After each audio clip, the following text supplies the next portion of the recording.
Hello and welcome to the first podcast by Fulbright Pakistan, where we are quarantined with Fulbrighters. Everybody is at home because of the coronavirus outbreak, so we thought what better opportunity to talk to Fulbrighters all around Pakistan to show the brilliant work that they're doing.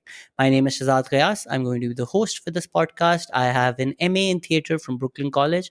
I went on a Fulbright 2013 to 2015, and our first guest is somebody who's working on the front line, who is helping train people on the field how to take tests, how to work. He's running teams. He has an MPH from George Washington University. It is our absolute pleasure to be joined today by Dr. Mohammed Moiz. Hello, Dr. Moiz. How are you doing? I'm doing very well, Shazad. How about yourself? Are you staying sane? Are you staying nice and happy? I am trying to practice. I'm trying to follow all the best practices. I'm practicing social distancing. I'm practicing isolating myself and minimizing my contact with the world. So let's just dive right into it. She's a good How girl. crucial She's looking after her mental health. She's looking after her personal hygiene. how crucial is social distancing? We hear these terms all the time.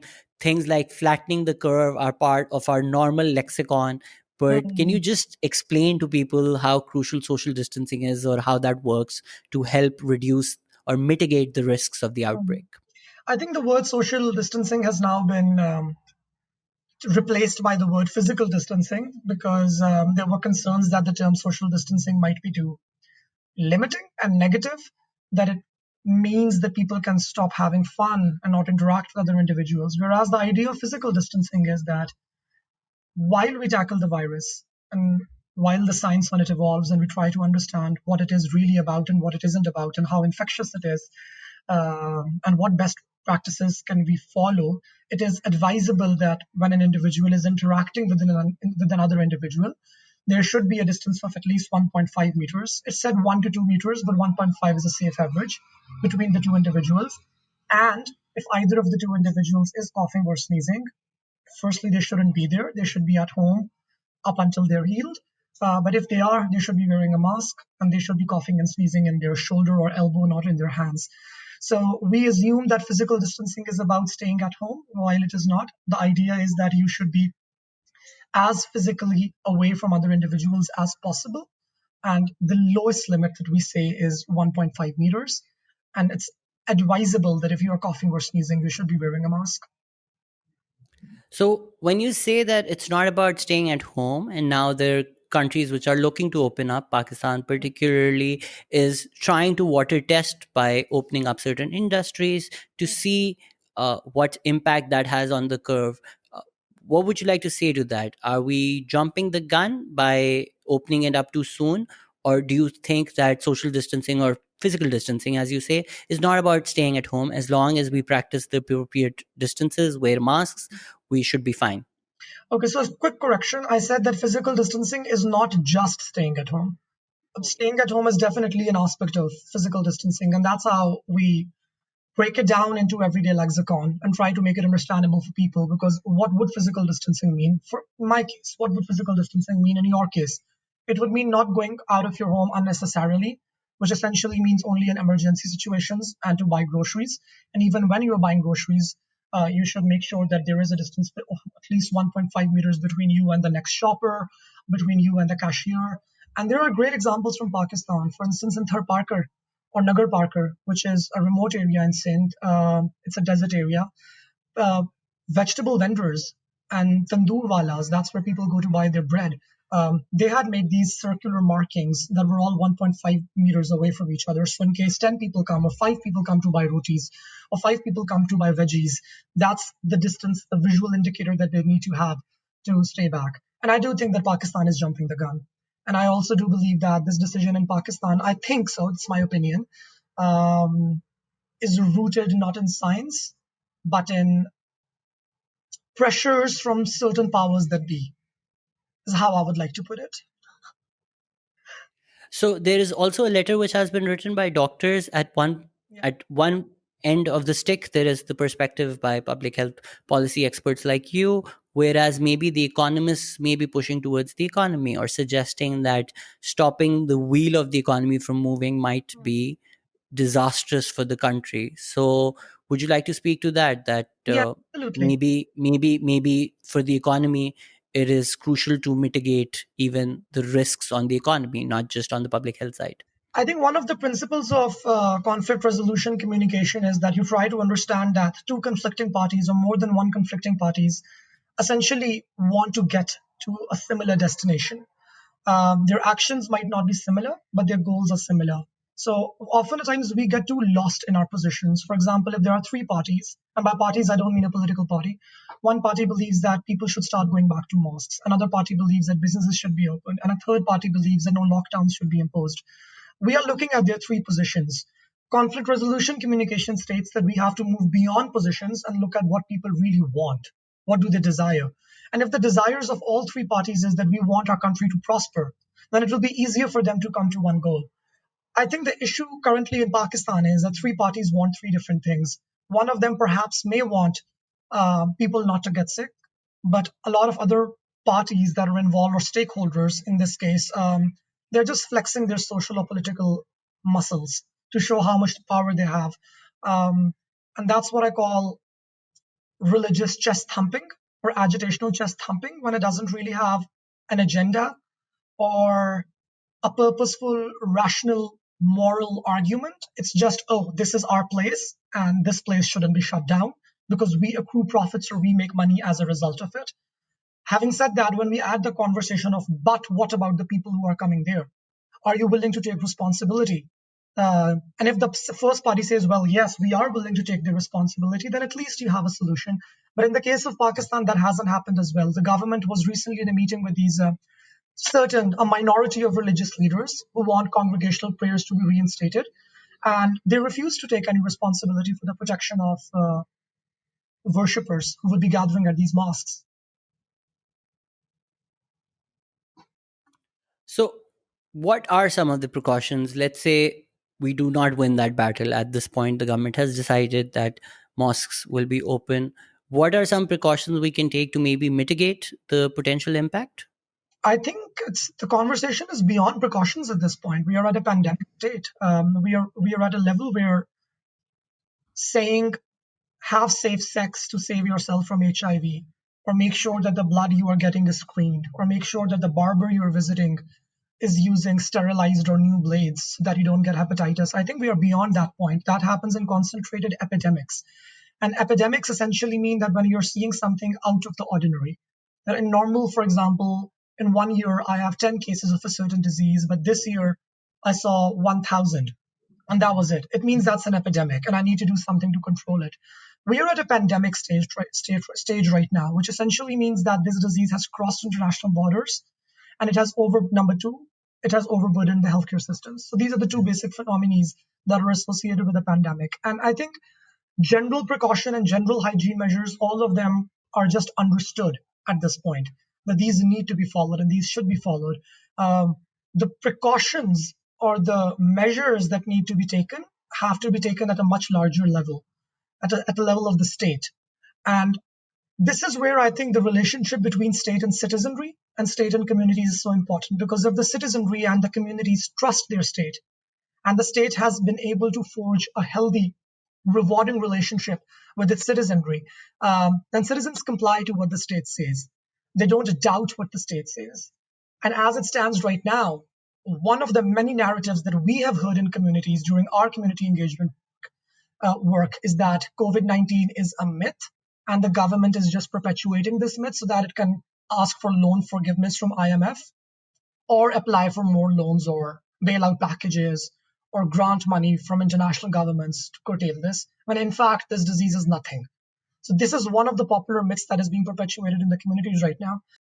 So if you spoke about working in these communities, so you've worked in underserved communities, whereas you've also worked in a slightly more privileged community, setting up the or helping set up the drive-through clinic. Do you feel there's a difference between how a certain class understands this virus compared to the other? Absolutely. I think class is going to be one of the first differentials whenever you're trying to understand something in South Asia, because we have historically been a classist and a casteist society.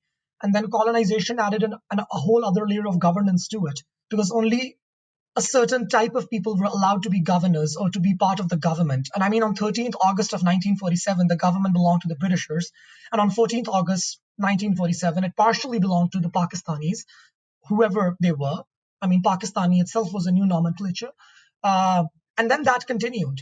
And the everyday citizenry or people from everyday communities or impoverished communities really don't have the chance to contest elections. They can't afford it.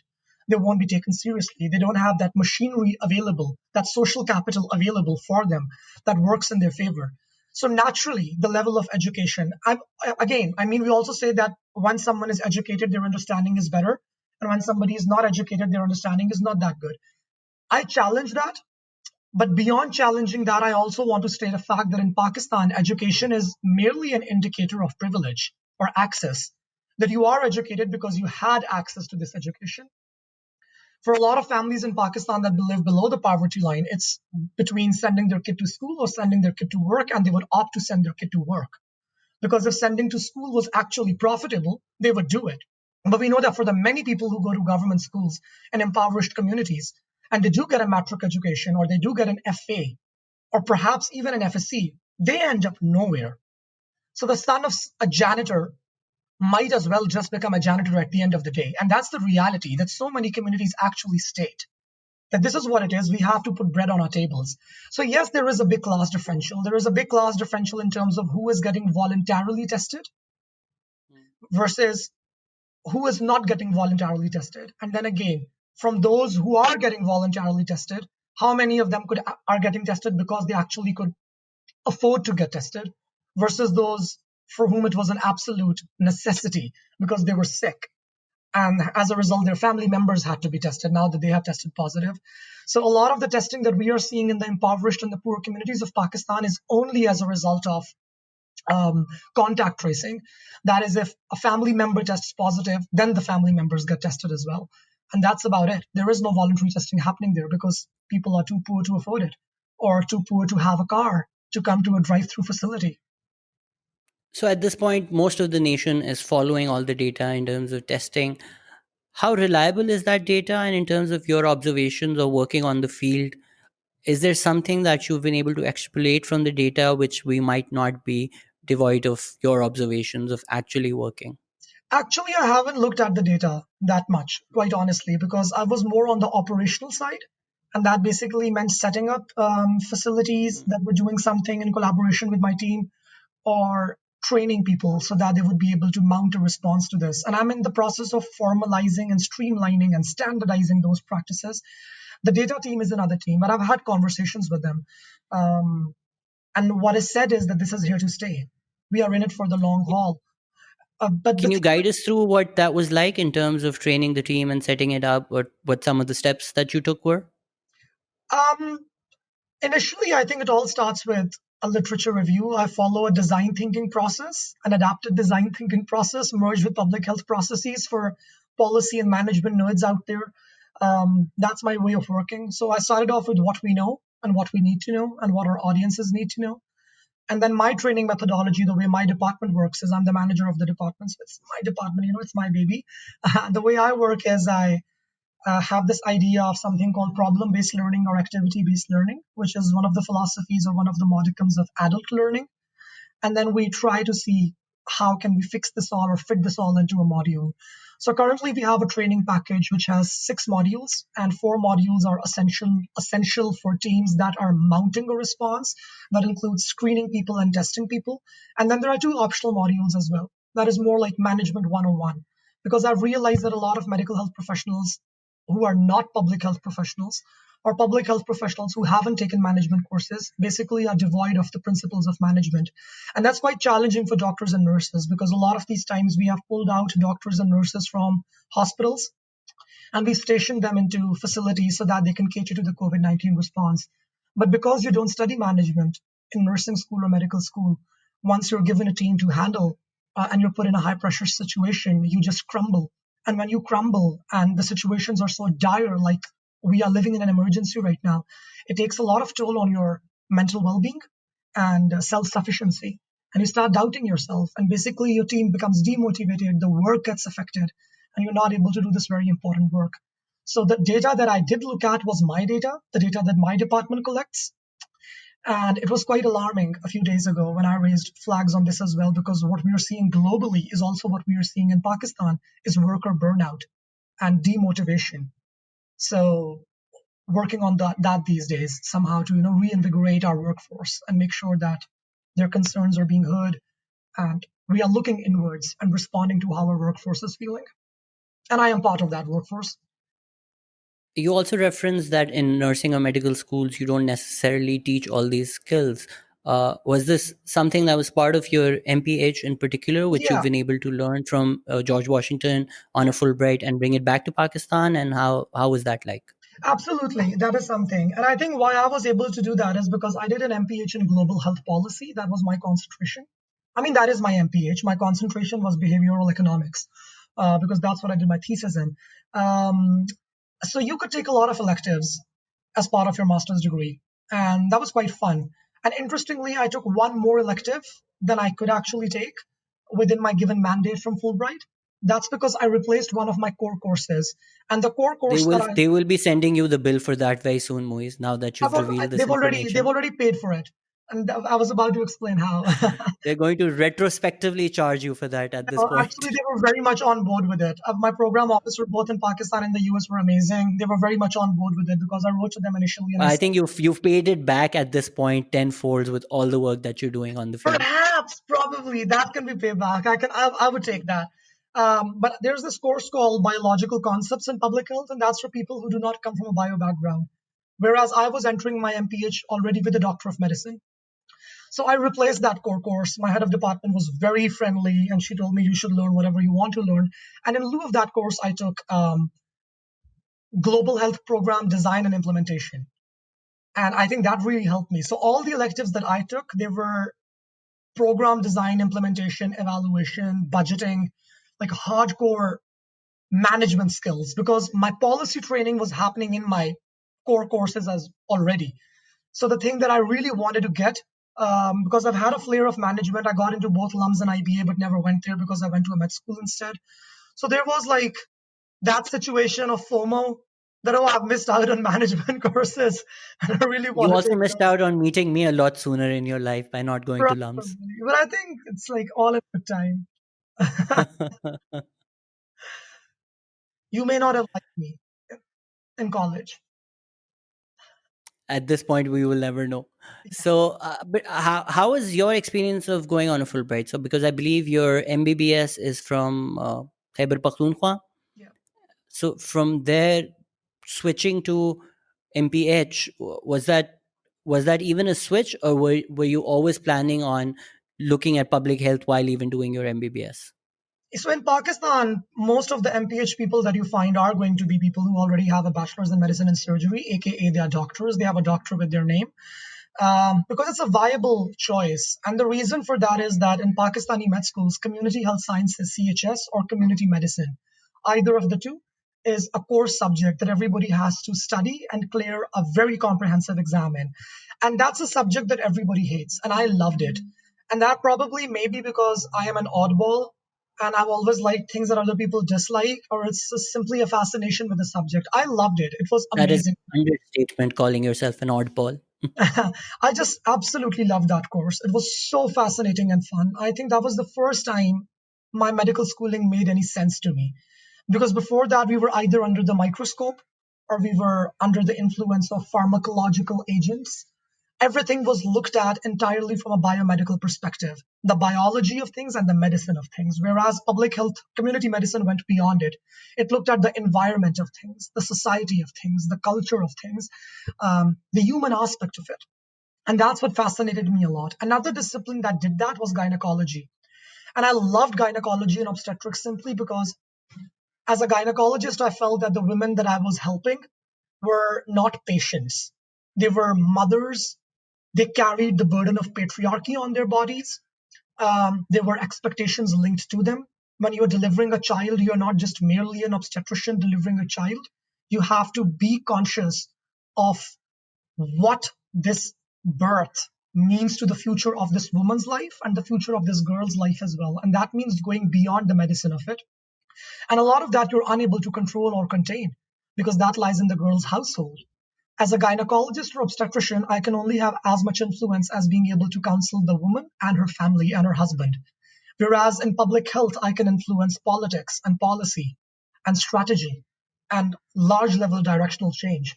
And I am somebody who enjoys academic challenges, trying to understand complexity and then demystify it, giving it a structure, giving it a method, giving this madness a certain method, and then trying to work out a solution from it.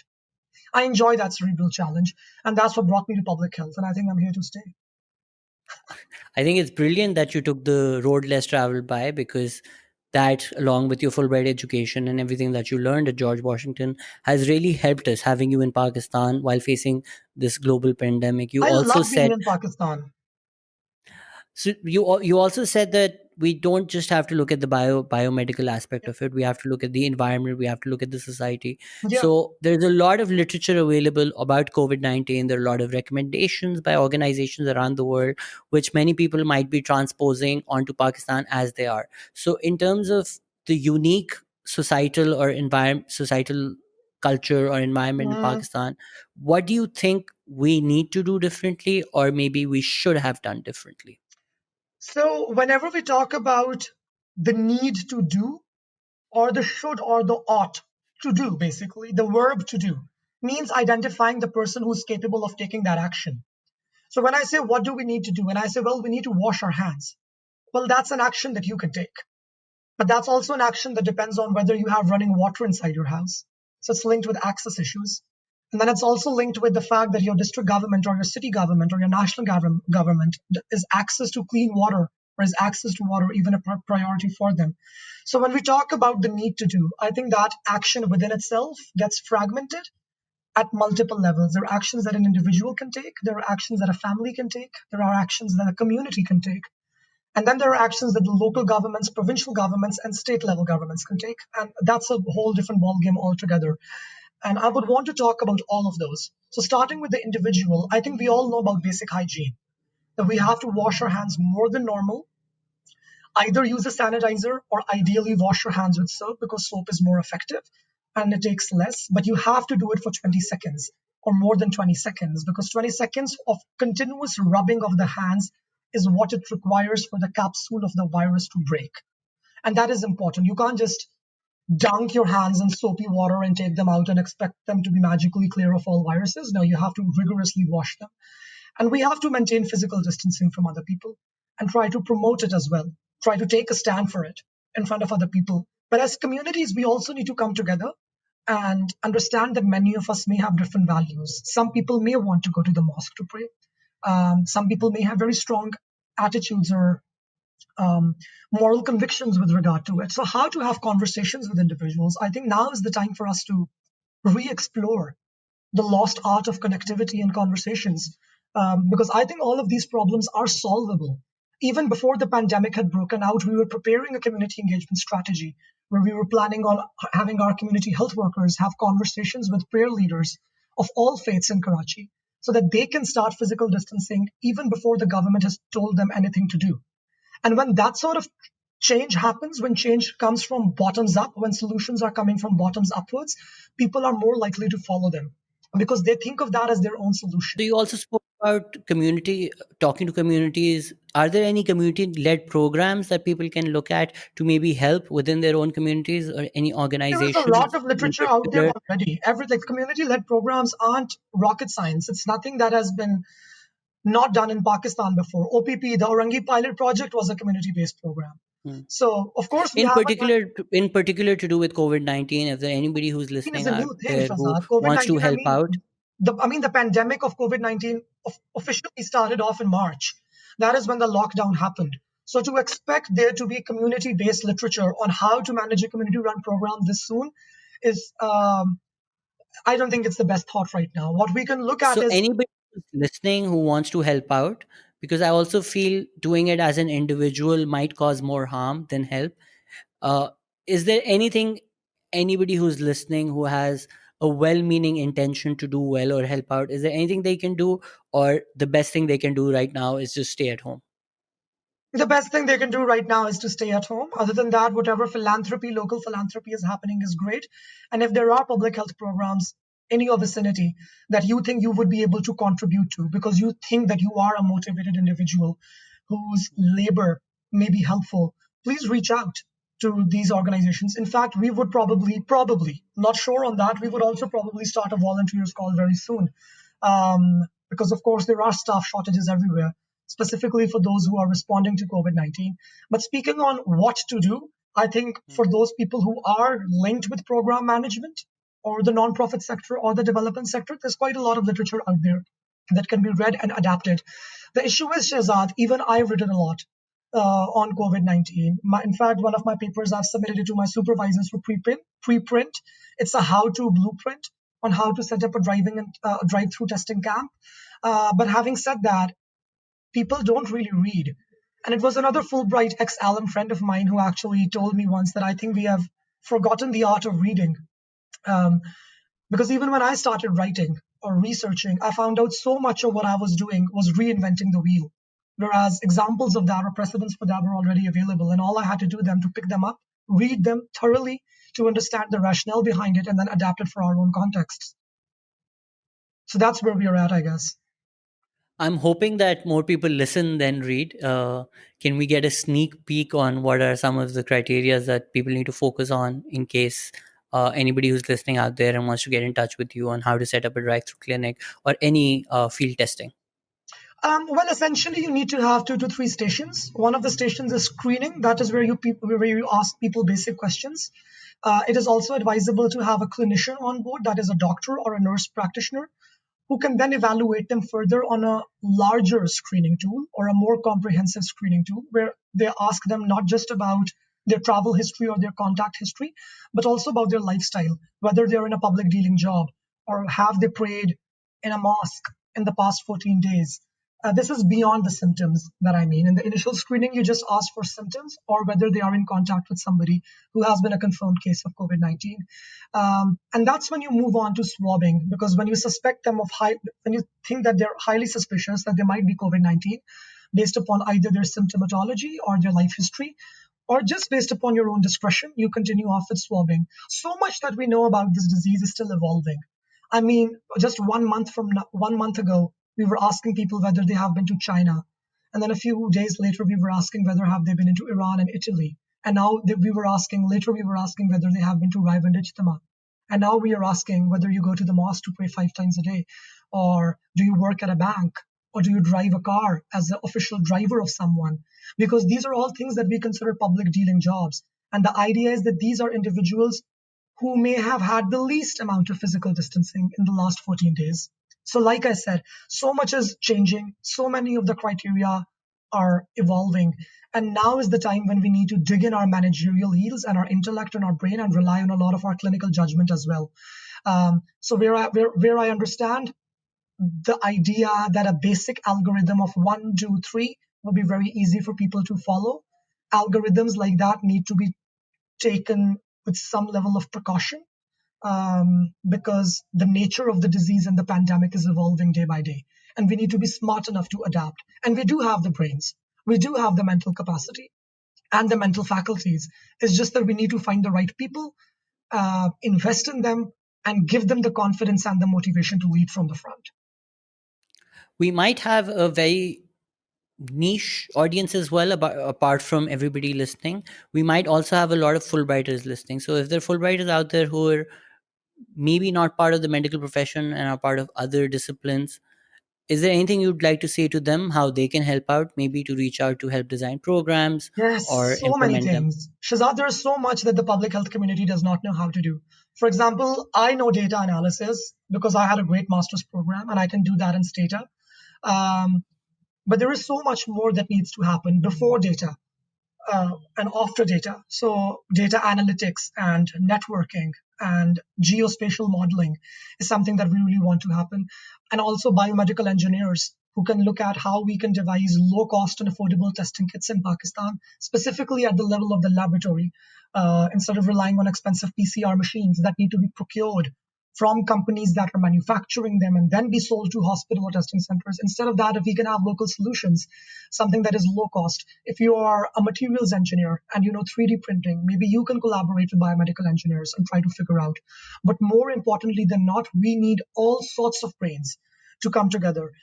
At the end of the day, this virus came into human beings through an animal route of transmission. It's because in the wet markets of China, that are catered, that only a minority of elite people go to for rare meats. And Vox has done a brilliant documentary on that. Animals are stacked on top of each other in cages, and feces and pus and blood passes around. And that is how two animals that may not have been even together in the natural environment have now been artificially brought together. And viruses can transfer between the two. So we need to circumvent that. Of course, this outbreak started off in China, but have you looked at the condition we put our chickens in at our poultry shops and how we herd animals together during Eid al-Azha? And we are predominantly a meat eating nation. So it's high time that instead of just blaming other races and other nations for their eating habits, we also look at what is happening at our home and try to clean that up. So there is a need for veterinary scientists and food scientists to come in and business people to come and look at these businesses and how can we give them local solutions and local tips to adopt these hygienic and sustainable practices that don't cost them an arm and a leg. But most importantly, what we need is strategists who are technocrats or politicians, people actually participating in elections and entering office, and urban planners, because all pandemics are going to be urban in the future. Urban health is the future. And I'm predominantly an urban health person. That's my transition. That's what I want to do and have my doctorate in as well. But that's what we need: urban planners, ecologists, environmental scientists who need to come together and somehow have a vision of a shared, prosperous urban future, because that's where we are headed in Pakistan. So I think As terrible everybody has the as role to play. as terrible as COVID-19 has been, I hope we live in a better world on the other side and people come together. And there's a lot about human behavior which needs to change. And I hope it is done for the better. I hope this serves as a wake up call. And I hope with conversations like this, it has been an absolute pleasure to talk to you. We can bring more people together, especially Fulbright Pakistan offers a great network. There's so many people doing such phenomenal work. I think by more conversations like this, if we can put our brains together and think about it, we might come up with creative solutions which put Yeah, us in better stead to combat yeah. this virus. Just before we end this, is there a call to action or something you'd like to say to the general public? Call As you your said, there is representative, find out who your MP is, find out who your MNA is, give them a call and ask them to force the government or to request the government to not lift the ban on congregational prayers. On top of that, I think for those of us who or are any congregations whatsoever. essentially that's what Yes. we are trying to avoid. And if they are happening, nevertheless, then there needs to be a level of accountability on the people who are managing that. That if there is going to be a congregation, then they are going to ensure that a distance of more than 1.5 meters is met and there is no physical contact between people. I know it's difficult to do because we are a very social culture. I'm a hugger, you know me. I love hugging people and saying hello like that. But it's challenging. We are living in abnormal times. These are not normal times. As a result, our responses are also things that may seem abnormal. But what if abnormal is the new normal? And normal is the new abnormal. We don't want to go there. So I Yes, I would think say, there's also please, been very limited success in terms of community level engagement. Uh, if you cannot force the state to do it, if you can manage you within have to your do it own yourself. communities, I think there are certain communities which may have managed it a lot better, I think it's time to as take back opposed to ownership of our communities, to try to understand that at absolutely. the end of the day, we are citizens of the state and the state belongs to us and is answerable to us. And we are members of the communities and the apartment complexes or the buildings or the muhallajat that we live in. And we have to take ownership of it. So having a muhalla meeting where you put chairs 2 meters apart and have one member of each household come and attend with a mask on, that entrenches this point as well. And then you are basically able to speak to them and explain to them as well that what is it that we need to do. I think we need to take back that ownership and Just before we look at local models of organizing. just before we end this, because you've mentioned masks, can you just speak to that very very quickly as to is the world we're looking at where everybody wears masks, and why masks may be effective, if not 100% Yeah. at all. So I think masks are a critical component of physical distancing. That's the idea. That if you are going out in public, um, you should wear a mask. But this is, like I said, it's become more of a cultural concern now. It's not that it's absolutely necessary. And for an individual who does wear a mask versus an individual who does not wear a mask, I don't think there are going to be those grand differences. Because at the end of the day, we also have to consider what masks are available. And sometimes people buy a disposable mask, but because there are so few in number, they keep on reusing it. And the alternative is to make masks at home. But again, the idea with those masks is that when you come home, you have to wash those masks after dunking them in bleach for 2 to 3 hours, because there might be droplets on them. In case you have been in the company of people who've been coughing and sneezing. So if you are making masks at home, which is a great thing to be doing right now for local use, so that we can focus surgical and disposable masks for medical professionals and essential workers. So if you're at home, please make your own masks, but make more than one, make more than two, so that you have ample to wash, dry, and then reuse. And while the one is being washed and dried, there is another one that you can use. I think that is what we need to be going to, rather than hoarding masks from 3M or other biomedical companies, because what that does is it increases the demand while the supply is reduced, which drives up the cost. And that is the cost that healthcare companies and hospitals and nonprofit health industries have to pay to procure for their staff members. And where I understand the concern that you may have for your family, I think that's just an incredibly selfish thing to do. And that shouldn't be done. So make your masks at home, stay safe, engage with your communities, find out who your local representative is at the district level, at the provincial level, and at the federal level. Give them a call, write to them an email. It is high time we take ownership of our state and our communities back. We cannot afford to be behind this. As brilliant as any to conclude this. Thank you so much, Dr. Moiz, for joining us. Thank you so much for everything that you're doing.